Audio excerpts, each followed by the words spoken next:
Halo teman-teman tumbuh dimanapun kalian berada. Akhirnya sampai juga di bagian kedua dari Financial Check Up yang udah ditunggu-tunggu ya pastinya. Sorry banget baru sempat untuk melakukan part keduanya karena belakangan ini cukup sibuk. Jadi mohon maaf sekali lagi teman-teman kalau udah nungguin. Mana nih Financial Check Up berikutnya? Tapi ya ini yang versi keduanya.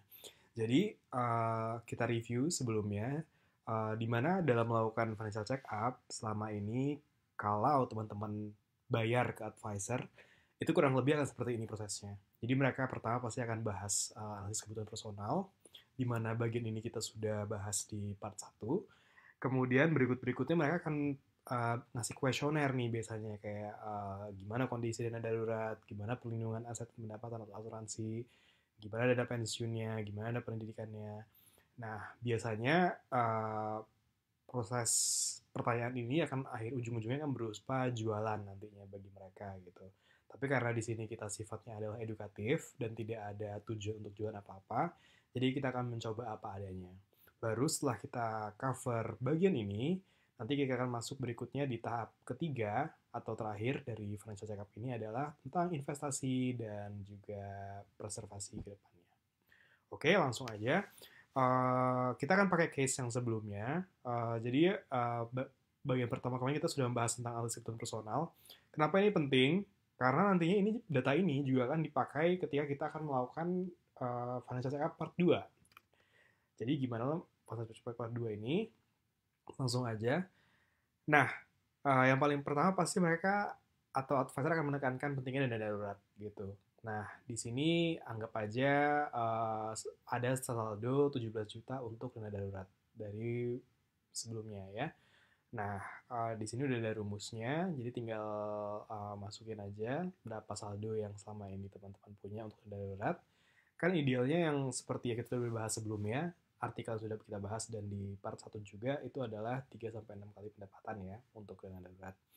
Nah, itu akan muncul di sini sebagai targetnya.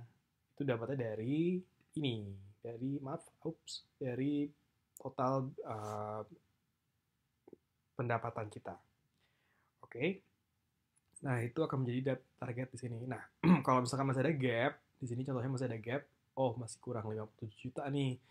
Langsung aja setiap bulannya disiplin auto transfer rekening ke dana darurat. Bisa kayak ya 1 juta per bulan, 2 juta per bulan, jangan diotak-atik, dan itu harus jadi rekening dana darurat ke depannya gitu ya. Ini gampang karena semua orang juga tahu. Tapi memang kadang yang paling susah itu adalah prakteknya. Nah, untuk itu kenapa pentingnya ada auto transfer ini? Karena kalau kita cuma mikir, oh kita perlu tahu nih ada dana darurat, tapi nggak pernah implementasi, percuma. Jadi mending tips dari admin adalah kita bikin rekening yang sifatnya setiap bulannya kita langsung auto transfer dan jangan atik dan itu sifatnya sebagai dana darurat. Kenapa nggak ada yang mikir kenapa nggak deposito atau kayak ada tabungan berjangka? Boleh aja, tapi namanya darurat kan harus siap sewaktu-waktu dan itu harus liquid. Kalau misalkan teman-teman pakai deposito ataupun pakai tabungan berjangka, itu biasanya ada penalti dari bank. Nah, untuk itu saran aku sih langsung aja ke tabungan biasa ya, yang bisa diauto transfer setiap bulannya. Yang kedua, perlindungan aset dan pendapatan. Biasanya kita akan larinya langsung, oh udah punya asuransi nih, udah punya asuransi kantor gitu, cukup gitu. Udah ada BPJS nih, cukup gitu. Nah, ini juga penting. Kenapa? Karena selama ini orang Indonesia itu image terhadap asuransi itu negatif. Karena kan kalau udah ada temen yang kasarnya proses sebagai agen asuransi, kita akan menjauhi gitu ya. Oh, pasti mereka mau jualan ini nih. Karena selama ini kenapa buruk reputasinya? Karena mereka menjual produk yang salah kepada target market yang salah juga gitu. Selama ini mereka mengejar komisi, di mana komisi itu paling banyak didapatkan dari produk-produk yang sifatnya gabungan antara investasi dan asuransi. Jadi kadang mereka sifatnya melakukan penjualan yang tidak tepat, yang akhirnya manfaat ke customer juga nggak ada gitu. Seperti kita tahu dan udah pernah dibahas oleh banyak orang juga sebelumnya kalau asuransi ya paling paling penting ya asuransi aja gitu investasi investasi aja jangan sampai digabung-gabung. Nah, Yang paling penting kalau ketika nanti kita misalkan nih, kan ada asuransi kantor. Cuma kadang asuransi kantor kan paling kayak ada yang nggak cover 100% gitu. Ada juga yang cuma cover kayak 70%.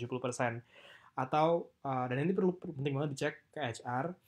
Oh, udah cover apa aja nih asuransi? Kalau misalkan karena kan sebenarnya paling banyak menyita uang itu adalah ketika misalkan kita sakit parah gitu ya, atau penyakit kritis. Nah, untuk itu kita harus cek nih ke HR apakah ini bisa cover penyakit kritis. Kalau belum, nggak ada salahnya untuk ambil asuransi suplemen. Bisa langsung telepon ke asuransi atau ke websitenya langsung cari yang bisa mengcover penyakit kritis. Karena penting banget jangan sampai risiko-risiko seperti itu bisa mengganggu aset-aset kita ke depannya. Untuk itu penting banget untuk punya asuransi yang komprehensif dan tidak mengganggu laju arus kas ke depannya. Gitu ya. Nah, biasanya nih kalau kalian ke advisor, ini akan menjadi salah satu ladang jualannya advisor karena juga tadi yang bisa kita tahu komisi dari perusahaan asuransi itu besar kepada advisor ataupun eh, agen-agen penjual asuransi lainnya. Nah, pastikan juga harus asuransi murni, asuransi kesehatan. Jangan digabung-gabungkan sama investasi atau apa, itu tidak menguntungkan pada akhirnya. Karena jatuhnya nanti coverage dari asuransinya kecil, terus asuransinya juga kadang performanya nggak bagus, ujung-ujungnya malah nggak optimal gitu. Jadi mending kayak terpisah aja. Dan biasanya asuransi murni juga lebih murah daripada asuransi gabungan. Jadi itu ya, jangan mudah terpengaruh. Yang ketiga adalah dana pensiun. Ngapain sih mikirin pensiun padahal usia masih muda dan prima gitu kan ya mikirnya.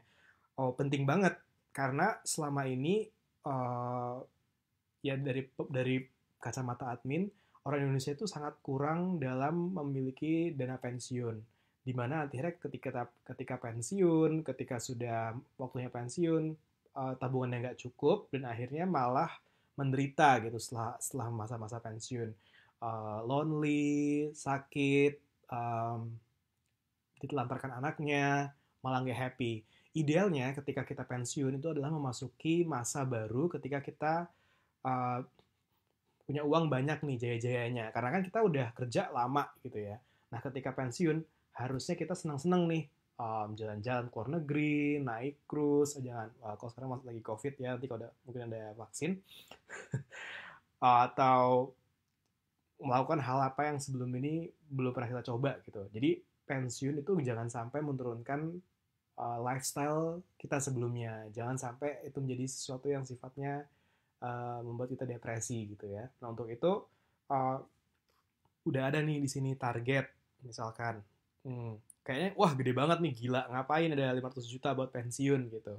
Karena sekali lagi yang ditekan dari admin adalah jangan sampai ketika pensiun nanti kita lifestyle-nya turun. Paling nggak sama atau tidak ada mengalami gangguan yang signifikan. Nah, admin ada yang bilang 80% dari monthly expense gitu. Nah, di sini admin cuma dikasih 50% karena biasanya kan orang Indonesia nggak butuh banyak ya ketika pensiun dan juga ketika kita udah tua nanti pasti kita nggak bakal butuh banyak pengeluaran-pengeluaran seperti yang kita lakukan seperti masih muda gitu kan. Nggak mungkin kita tiba-tiba hangout yang keseringan atau segala macam gitu.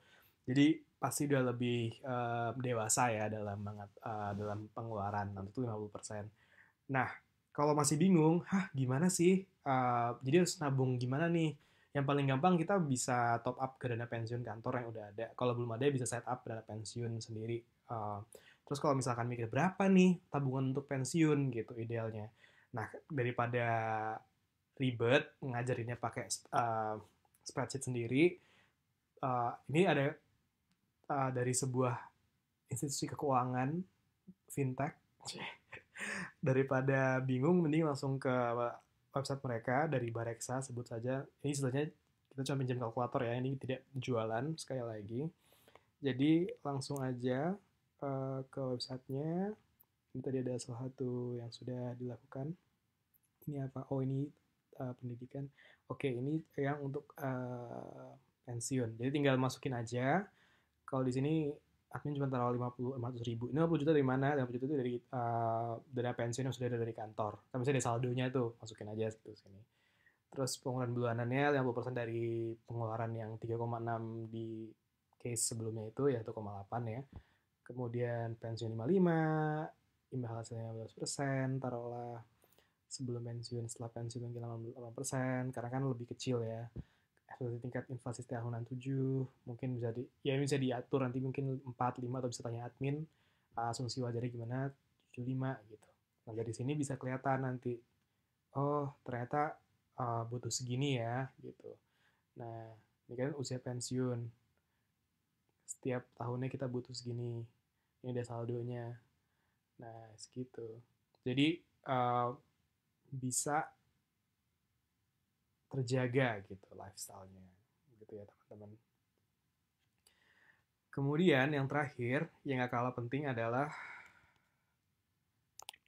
oh, oh, kebongkar deh. Adalah dana pendidikan. Nah, ini juga tergantung, ini kan biasanya pas buat teman-teman yang misalkan udah menikah atau punya anak gitu kan. Kalau misalkan yang single atau mungkin nggak kepikiran nikah ya nggak apa-apa, mungkin bisa dilewatin aja. Tapi kalau misalkan sudah menikah dan punya anak, penting banget punya tabungan pendidikan. Kenapa harus terpisahkan? Karena sifatnya biasanya dana pendidikan ini kalau dari bank tuh ada asuransi jiwa gratis gitu. Bagus kan? Jadi kayak misalkan kita cukup nabung aja, nanti kalau misalkan tiba-tiba seandainya ada apa-apa dengan kita, tanggungan kita, anak-anak kita tetap bisa sekolah, tetap dapat dana pendidikan sesuai dengan targetnya. Ini bisa langsung bandingin aja, googling tabungan pendidikan yang tepat buat teman-teman dari bank mana. Kemudian kalau misalkan bingung berapa ya per bulan idealnya, ini juga pinjam dari Bareksa. Uh, Langsung aja ke Bareksa, klik link yang itu, masukin simulasinya, keluar deh, gitu kan. Jadi gitu, teman-teman. Daripada bingung, atau daripada gemes, mending langsung aja ke Tumbuh, download file terbaru ini dari link yang nanti akan Tumbuh share. Dari situ langsung coba aja dan kalau misalkan bingung langsung DM admin. Oke? Oke, jadi kalau misalkan selama ini, kembali lagi kalau ke advisor, pasti pertama mereka akan melakukan ini, checking ini, kedua ini. Dan sifatnya kalau ke advisor kan mereka akan jualan di setiap pos-posnya ini. Karena kalau ditumbuh tidak ya, karena kita benar-benar untuk edukasi. Terima kasih teman-teman untuk waktunya. Untuk bagian ketiganya nanti adalah bagian investasi dan juga bagian preservasi kekayaan. Itu adalah bagian terakhir yang akan kita lakukan untuk FinCheck dari Tumbuh. Terima kasih, sampai jumpa lagi di part 3.